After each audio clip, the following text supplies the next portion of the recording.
From broke to boss, I flipped the script. Super Trucker Podcast got me fully equipped. Left the noise behind, now I'm stacking green. Voyager Nation made me live the dream. I would say there is a balance. I would not suggest to run a whole lot of loads at a very cheap rate, nor I would suggest to shoot for $8 a mile, because then that's another problem. Because now congratulations, you did 20 miles today. Today, we're diving into how owner-operators can not only survive, but actually thrive in this freight market, even when rates are down. All right, guys, so the first would be cost management. So we got Mike here, long time in the business, dropping some good information for good people.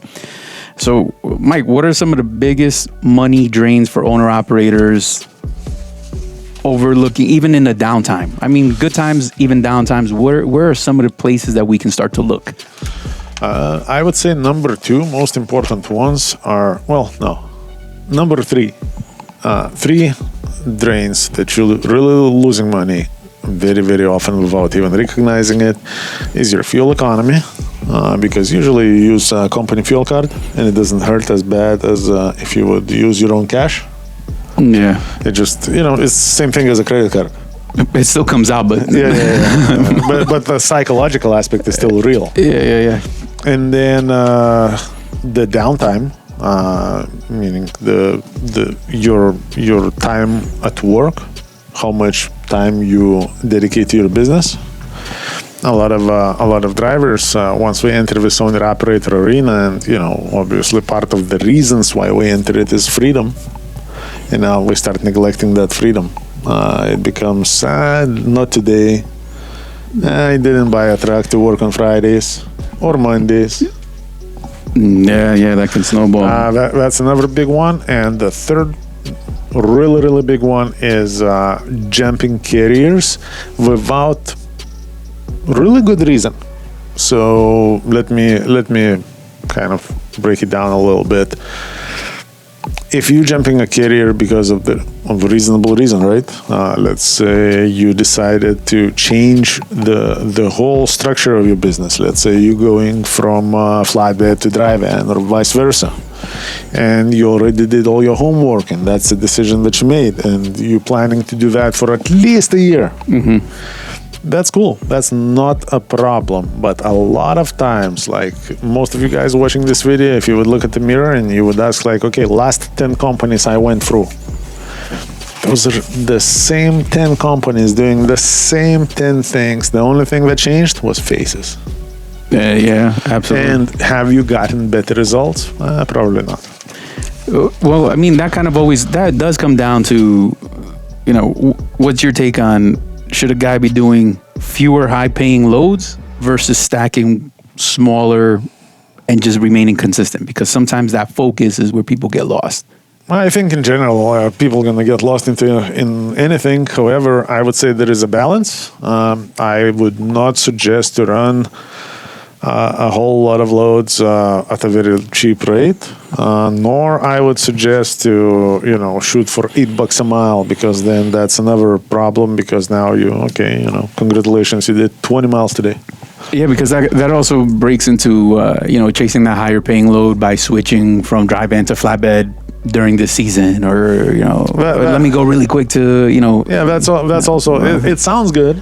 But it's not very realistic, because most companies that can make you the most money, we're gonna specialize into something. If the company does a little bit of everything, let me tell you, that's a crappy company. Unless that's a mega carrier with all kinds of different divisions, but then it's again a crappy company because it is a mega carrier. So it doesn't matter how you spend. If you're looking for professionals, you're looking for a niche thing. So, for example, dry van, all we do is dry van. Reefer, all we do is reefer. Flatbed, all we do is flatbed. Yeah, because and then sometimes when these guys are sourcing out there, you just have to be careful, because it doesn't really matter the relationship you're going to have with that carrier, the broker or whatnot. They cannot give you what they don't have. So the idea behind it is you're waiting for always the uptake of someone, and then you're so busy always chasing that. Theoretically, the damage behind the scenes is that the downtime that comes in between that transition. So you spend at least 2 months not working just because you're transitioning. If you're looking at it out of the year. Yeah. And as a matter of fact, I would say probably more because, it takes about two weeks to switch the company for the most part. And then now you're learning a new thing, or even if you know that thing, it takes a little bit of time to get up to speed with a new company. Then at some point it probably gets old, and now you're kind of on this downturn. You're still kind of hoping, but you're already not performing at 200%. And now it's just a crap show. Trust me, like I've been there. I know a lot of people that been there. I have not yet met an individual that's jumping from one type of trucking to another seasonally on regular basis and having a successful trucking business. No, always changing that environment, man. You got to wait for the adaptation, to adapt to the new company. And on top of that, it's not like it's free market. It's not that crazy different because, for example, I was watching the video of a pretty good channel. I like the guy, the stuff that he talks. It's not so much like if I was just a driver or owner operator, it wouldn't be like too much interest to me. It's more of a, he runs his trucking company and, real estate business and all this other stuff. So I can kind of, connect to him on that level. He is talking about trying to recession-proof trucking. So which trucking you need to choose to be just like recession-proof. You can, no matter what you do, you're gonna be fine. Well, let me tell you, the trucking is so adaptable these days that if I'm an owner operator, right, and I'm pulling dry van, and all of a sudden, the dry van, pays $1 a mile no matter what, and let's say reefer pays $5 a mile no matter what. Guess how long before I'm in that reefer company? Things change. Like freaking no, but it's probably gonna be like 2 weeks, and I'm there. Once I'm there, I'm not the only one. So now everybody is there. Guess what's that gonna do to a reefer? Supply and demand. Yeah, and then we're back to shit, man. Yeah, and there's so much. It's never happened like this before. Never. It was never like that. Operators looking for the best business owner opportunity, look no further. I got all the programs that are going to make you successful. Everything to operating from 2 different fuel cards, top of the line trailers with a maintenance program that is unbeatable, to plates, insurance, you name it, we got it. All you got to do is give us a call, 863-342-5171. Learn more and get started. It's like, to your point, right? You've been there, this is not a new problem. No, it's not. This is absolutely not a new problem. So the idea is like, but now with social media, there's so much shit out there, man. Like, I wonder what can people actually do to stay focused? Keep your eye on the prize and not get, I don't know, man. Who can help you stay focused on the freights, on what has to really be done to get through the hard times? I don't know, man. Like the other day, again, I came across this, YouTube trucking podcast, something, And all these 2 dudes talking. One dude is interviewing the other dude, man, and I'm looking at it, and I'm trying to give it the benefit of a doubt that, maybe this story is somewhat real, and we're talking about trucking empire, yada, yada, yada. Man, like, so much fucking bullshit. I can fucking guarantee you, if you would show up at his place of business, nothing matches that podcast. Guaranteed, man. And man, it's polished. The podcast is nice. Like, everything is perfect. Like, real pro grade, man. Obviously, we are advertise factoring company. Okay. But fuck, man, like the dude is still real. I know he is in trucking, but I know everything that he is talking about, the success of his business and yada, yada, yada, is just a fucking bunch of baloney, man. And I'm like, and people probably buying into this, man. Yeah, but that's the power of the internet, man. I just think that these guys are just gonna put the wants out there from what people are looking for. They glorify it. I mean, this business, I think there's money here, man. I just think that there's a lot more grind to it than people think. The only thing is that frustrating for me is, Like, first of all, we never started a YouTube channel to make money off that. That was never a goal, right? The goal was, all right, let's try to connect to the owner-operators, to startup owner-operators, to help them to understand that there is no magic. Let's set the parameters straight. Let's speak the truth.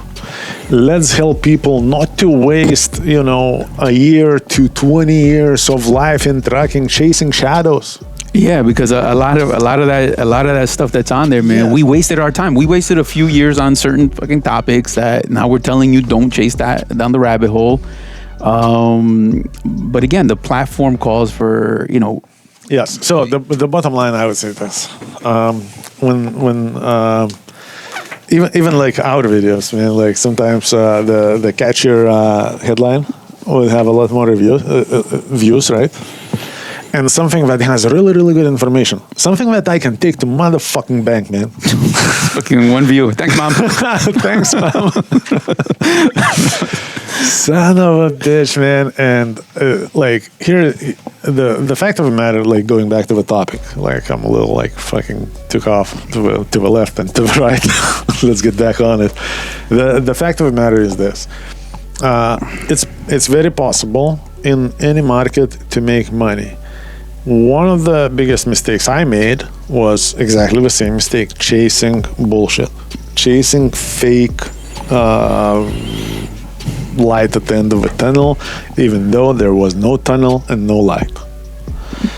Until one day I kind of got tired of chasing that fucking non-existent bullshit. Some inner work. And then I told myself, like, because my mindset was always like, how do I, like just trying to figure out how.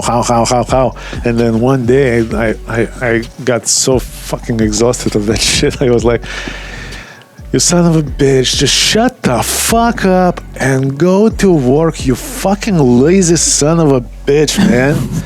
And all my problems went away. Yeah, man. Isn't it crazy? Like sometimes it's like the fucking, it's like you gave up. And gave up on the thought of that dream, and just like the non-resistant is what. And as a matter of fact, the funny thing is I achieved so much more by accepting what is and by stopping chasing bullshit that does not exist. Because look, I'm sure a lot of you guys watching this video can relate.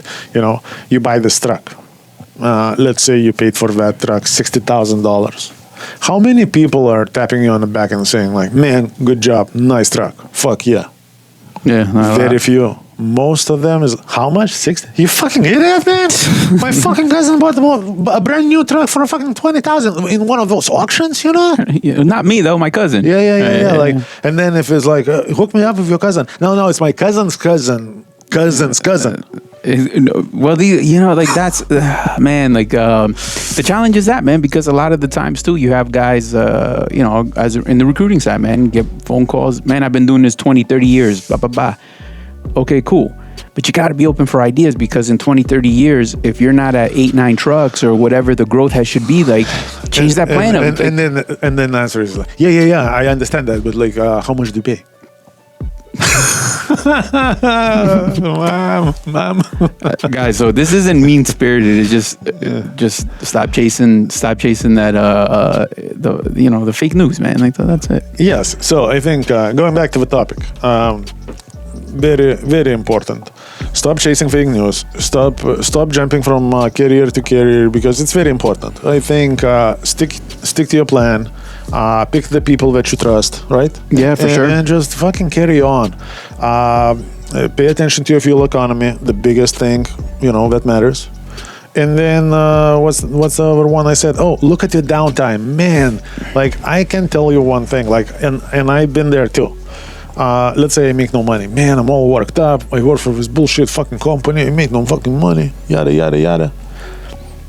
Man, like, none of those logbooks exist anymore. But, like, if I would look at those logs, man, did I even fucking work, man? Probably not. And when I did work, I killed it. So that's all that matters. And it didn't matter what company. Yeah. That's at the end of the day, that's what you have to, because there's only a couple things that you can control in this whole environment, and one of them being your habits and you as an individual. Yes, you just have to align yourself with a right individual. Like, for example, how many times I've seen, how many times we interviewed the dispatchers for a job with experience, by the way, who are kind of asking about some extra bonus for cut rates. Yeah, but it happens all the time. So is that, if you go to work with company like that, is that a good company to align yourself with? Hell no. No, but even on the other side of that, the companies that, you call the safety department and magically you got your 10 hours back. I'm not even saying it's wrong, it's right, whatever, fuck all that. What I am saying is, if they're willing to do that, and if you think that's where they stop their the diabolical cheating, like, you're out of your mind. Like, these guys are like, good luck, because it's not going to stop there. That environment brings other things to the table that won't be in your favor. Maybe that was, but the rest is not. Absolutely. These are the people that are not afraid to lose anything. Yeah. Yep. All right, guys. So be safe and drive safe. And for more information, make sure you give us a call at 863-342-5171. Take care, guys.